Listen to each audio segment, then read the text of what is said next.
Okay guys, welcome to another video. This is a 2013 Mercedes E220,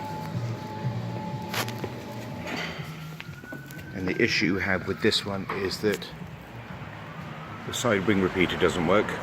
Okay,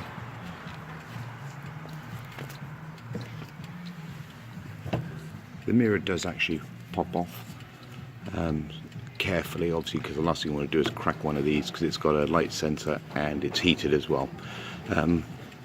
Take the motor off as well, 3 screws. Okay, now we need to get rid of this cowling to be able to get to the LED behind it.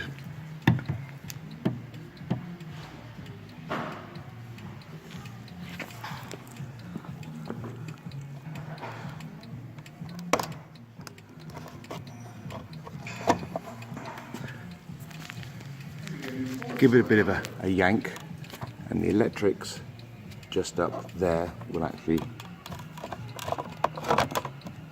come away with it.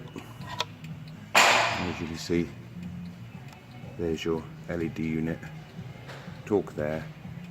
I think there's another one up there. Undo those and it comes out, and obviously then just put it all back together in the reverse order. And nice and simple. Thanks for watching, guys.